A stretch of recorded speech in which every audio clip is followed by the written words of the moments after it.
I'm leaving the rainy farm behind for a couple of nights, heading out to Pinnarendi Station, going to meet my mum and stepdad for a bit of camping. We're off to Undara Lava Tubes tomorrow morning. We're booked in for 9:30. It's about 3 hours the tour, and you can only do it by tour. You can't go in there and explore on your own, or I'd be doing that for sure.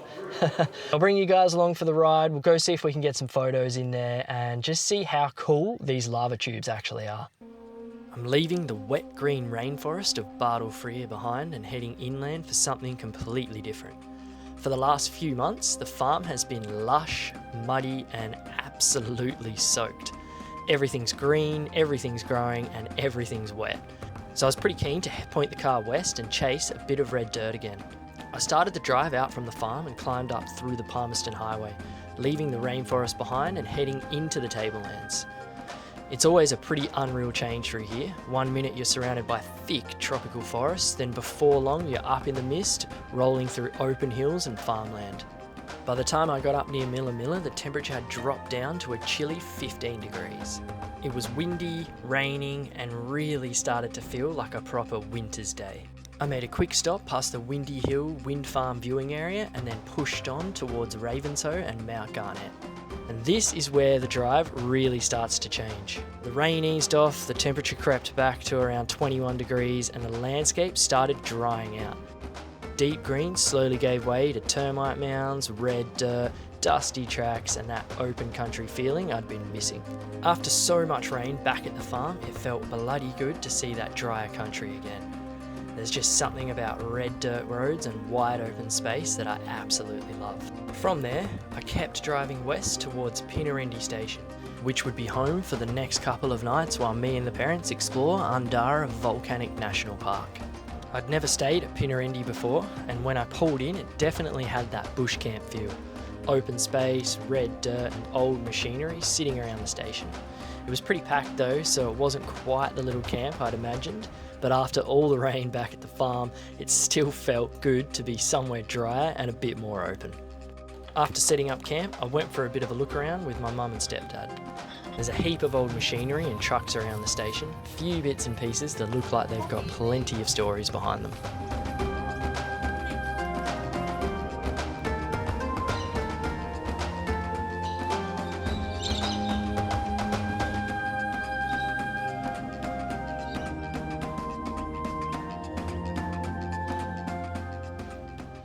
Morning guys, from a chilly Pinnarendi Station. We just chilled out last night, had some wood oven pizzas, which were really good. You just pay $30 per person and they just keep feeding you, it just keeps coming. Apparently you get 8 slices, but we definitely got more than that. She added to our plates a few more times and I actually had to say no at the end. I was well and truly full, so yeah, that's great. The State of Origin was on, so the table next to us was getting pretty rowdy. But yeah, still had a great time, met an old fella there, he joined our table. He was just traveling on his own. You can see the absolute sea of vans behind me there, so the whole station is at capacity.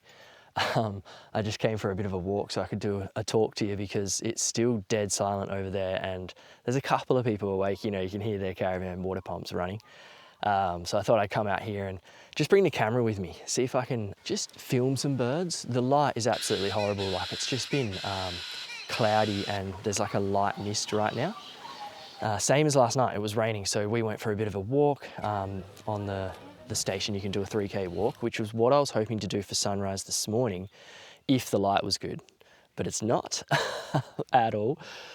So I was just hoping, yeah, just to do some filming because the bird life has been going off this morning. I got woken up by kookaburras, which was absolutely beautiful. I just thought I'd come to the toilet and then just see if I can get some more out here now. The walk last night though, I was hoping for some clouds, like some colour in the clouds, and we just got nothing. It just turned into pretty much what it looks like now, just dark and moody, but yeah, nothing was grabbing my eye photography wise.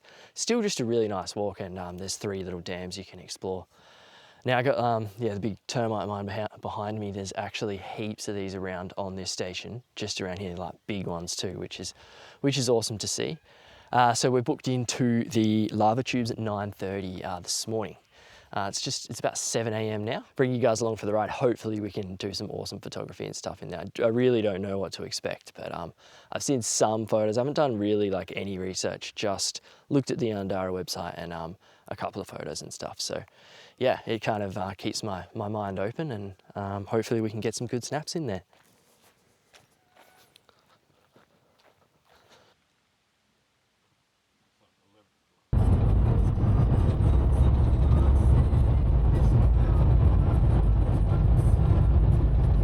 Cruising towards Undara Lava Tubes now. How are you guys feeling about it? Well, I think it's just going to be like a rebirthing, coming out the other end. Right, you're just in one side and out the other end, like through the volcanic lava, and we're going to turn into some kind of weird beings at the end of it. Yeah, nice. Yep. Okay. That would be awesome. I actually don't know what to expect. I think it's going to be absolutely wonderful. Yes. Really looking forward to it. From Pinnarendi Station, it was only about a 30-minute drive to start the Undara Lava Tube tour. So after a quick run through the dry savannah country, we pulled in and jumped on the bus. You don't just wander into these caves by yourself. The lava tubes are protected and access is by guided tour, which makes sense once you realise how fragile and uneven this place is. Before we even reached the first cave, we stopped near this massive old tree beside the track. At first glance, it almost looked like a boab tree, but it's actually a bottle tree. Either way, it suited the country perfectly. From there, we started walking down through the bush towards the first lava tube of the day, the Archway. It's a pretty wild introduction to the whole system. You walk down through the bush and suddenly this giant opening appears in front of you. It doesn't feel like a normal cave entrance. It feels more like the side of the earth has just cracked open. The Archway is massive, around 18 metres high and 24 metres wide, with fallen basalt boulders scattered through the bottom and tree roots hanging down from above. The scale of it is hard to pick up on camera, but when you're standing inside it, you can really feel how much force it would have taken to create something like this. What I loved straight away was the contrast. Outside, it's dry grass, red dirt and savannah country. But around the entrance to the lava tube, there's this sheltered pocket of vegetation. The cave openings hold more moisture, so vine thickets and dry rainforest plants can survive in there. It almost feels like this little hidden ecosystem tucked into the rock. From the Archway, we kept moving through into Ewamian Cave. Ewamian takes its name from the traditional owners of this area, the Ewamian people. This part felt a bit more closed in and darker, and because there was water inside, it gave the whole cave a completely different feeling. We walked right down to the end where the water was sitting in the tube, and it made the rock walls and ceiling reflect back in a way that looked unreal.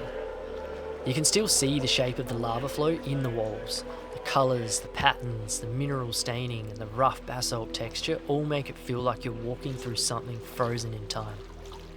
Undara is on Ewamian country, and the name Undara means long way, which is pretty fitting when you realise how far this lava once travelled. About 190,000 years ago, a volcano erupted here and sent a massive flow of lava across the landscape. The lava moved through low areas and old riverbeds, and as the outside cooled, it formed a hard crust. But underneath that crust, the molten lava kept flowing. Eventually, the lava drained out and left behind these huge, empty tunnels. Over time, weaker sections of the roof collapsed, and that's what created some of the openings and caves you can walk into today. And that's probably the craziest part of Undara. It was made by lava moving through the landscape nearly 200,000 years ago, and now we're standing inside the empty space it left behind. Not a bad first stop. Yeah, that first one is pretty bloody amazing. I'm already loving it. How about you guys? How are you feeling about that first one? Fantastic. Yeah. Oh, yeah. As good, if not better than I expected. I think better than I expected already. Yeah. I didn't expect anything, so everything's a surprise. Winning then. We're on to the next one. Before heading into Stephenson Cave, we stopped at what the guide called the refrigeration tree. It's one of those little details you'd probably walk straight past if no one pointed it out, but once you touch the trunk, you can feel why it gets the name. Then, just before the cave entrance, there was another huge tree that really stood out. The trunk had these big, knobbly, wart-like growths all over it, which I'm pretty sure is bumpy ash. It's a rainforest tree known for those bells and bumps, and it looked unreal sitting right on the edge of a lava tube. From there, we dropped down into Stephenson Cave, and this one felt different straight away. Instead of walking through dry rock, we were straight into water, and not just a little puddle either. We kept pushing towards the back of the cave, and in parts it was getting up around waist deep. Me, Mum and Chris again, you can see all the people back there. We're the only ones coming down here.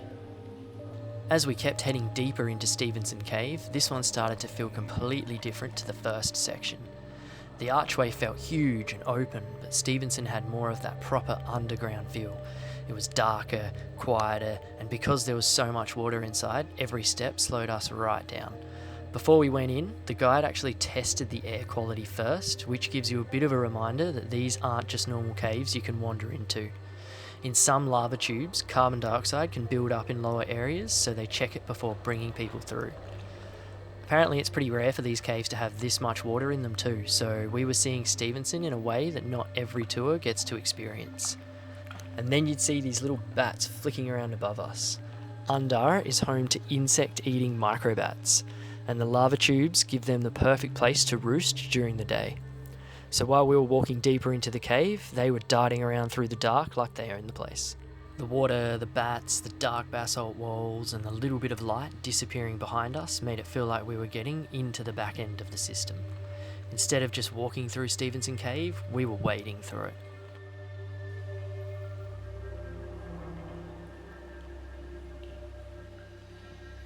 Man, I walked in here with the DJI mini mic in my pocket. Absolutely spewing, dude. Oh, man. Coming back out of Stephenson Cave, the country felt completely different again. 1 minute we were wading through crystal clear water underground, and the next we were back in dry, burnt, open country. This is what you look like. Yeah, you gotta get wet, mate. You gotta get wet. Gotta get wet. After Stephenson Cave, we jumped back on the bus and headed over to the final cave of the tour. The country above ground was still dry, open and burnt in places, but as we got closer to the cave entrance, the landscape started changing. You could see trees growing through rocks, roots working their way down through cracks in the basalt, and all this vegetation tucked into the collapsed section of lava tube. That's one of the coolest things about Undara. From the surface, it looks like dry savanna country, but wherever the roof of a lava tube has collapsed, it can create a cooler, damper little pocket that protects plants from the heat, fire and dry conditions around it. So you end up with these hidden patches of vine thicket and rainforest type vegetation growing right inside the old lava flow. It's like the cave system doesn't just tell the story of the volcano, it also creates its own little world around the entrances. From there, we walked down through the vegetation and into the cave. This one wasn't as flooded as Stephenson, but there was still a bit of water through the bottom, enough to wet your shoes, but we weren't wading waist deep this time. So it slowed things down in a different way. Instead of pushing through water, we spent more time just looking around.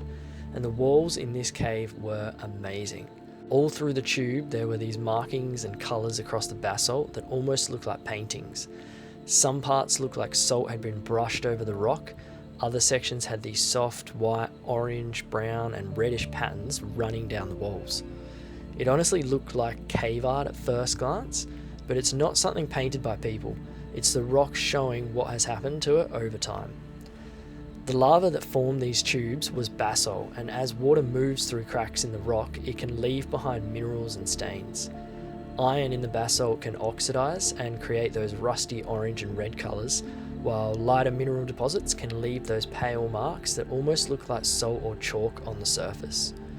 So even though the lava drained out nearly 200,000 years ago, the cave is still changing in these small, quiet ways. Water seeps in, minerals are left behind, the rock stains, the surface dries again, and over time, you get these patterns that looks like someone has gone through with a paintbrush. That was probably what made this final cave so good to film. It wasn't just the size of the tube, it was all the detail. Every time you pointed the camera at a different section of the wall, there was something else going on. Different colours, different textures, little cracks, flow lines, mineral marks, and patches where the rock almost looked polished. You can still imagine the lava moving through here, but this cave also feels like it has had a long life after the eruption. The trees above are growing into it, the roots are finding their way through the rocks, water is still moving through the system, and the walls are slowly being marked by time. That's what I liked about this one. It wasn't just a quick walk in and out, you could actually slow down and look at the details properly. After the huge opening of the Archway, the deep water in Stephenson and the bats flying around in the dark, this final cave felt like the quiet one. Less dramatic at first, maybe, but the longer you looked, the more you started to notice. And by the end of the tour, I think that was the part that really stuck with me. Undara isn't just one lava tube or one cave entrance. It's this whole system of old lava, collapsed rock, hidden vegetation, water, minerals, and life finding a way into places you wouldn't expect. And this last cave pulled all of that together.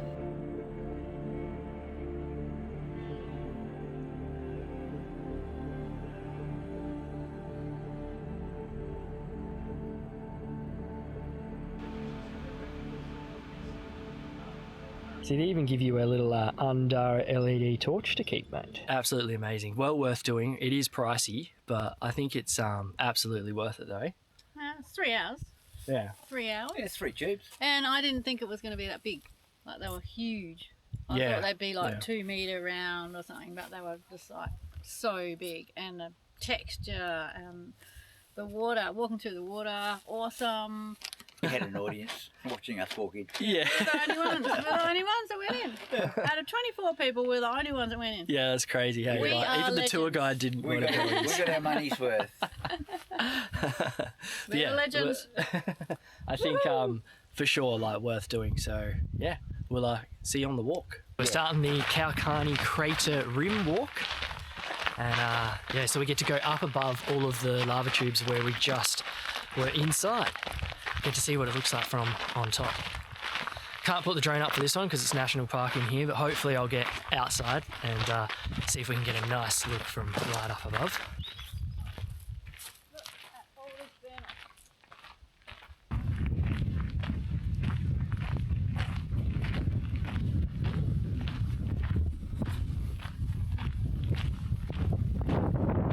Recently done a lot of controlled burns, and that's why all the country is like this,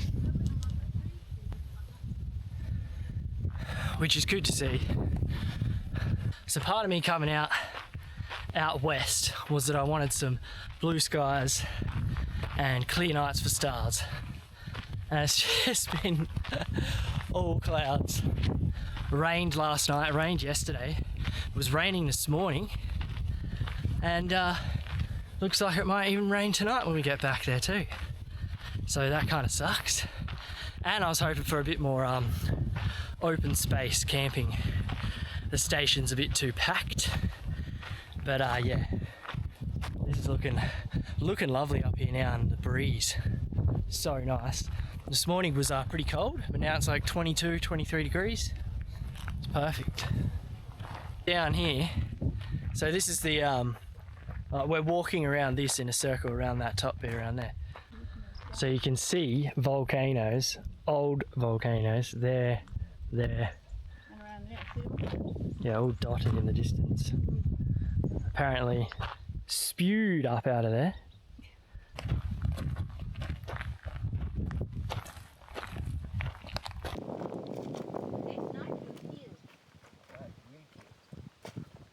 What do you reckon? Unbelievable. Must have been absolute hell here when they were going off. Yeah. That one. Yeah, the crater, like the floor of the actual crater. Yeah.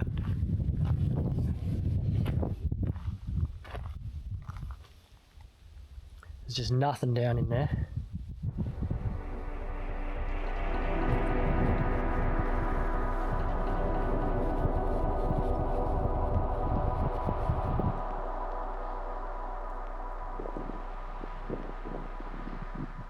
How's the country? Look at it. Just goes on forever. And that light there.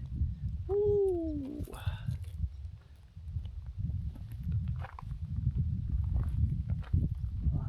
In the distance over there, just unreal. We got the Ewamian Ranger Station just down here, and then off in the distance back there is actually the lava tubes. They've got dark green trees over the top of them, and then further in the distance again is actually Undara Crater. The dark green bits are where the Where- roof of the lava tube has collapsed. Yeah. That's how you can see. Wait, how cool's this tree? Look at this. It's just like got a tree wrapped around another tree. I don't think I've seen that. This actual volcano here, down in there, was a scoria one, and it apparently erupted, shot up, exploded into the air, and then yeah, the lava has all just gone absolutely everywhere. From up here, the country just looked absolutely amazing. You could see the burnt orange trees mixed through the green ones, with the dry savanna stretching out around the old volcanic landscape. This walk takes you up around the rim of Kalkani Crater, one of the volcanic features in the park. Instead of being down inside the lava tubes, you're above it all, looking across the lava plains and the other vents scattered through Undara. And from up here, you really start to see that this whole place was shaped by fire. We're on our way back to the car. We're just going to head back to the station and probably chill out for the arvo. Hope you guys really enjoyed this one. Cheers heaps for watching. If you enjoyed it, slap that like button, tickle that subscribe. Join me up here in Far North Queensland for more adventures next week. Cheers guys, see you then.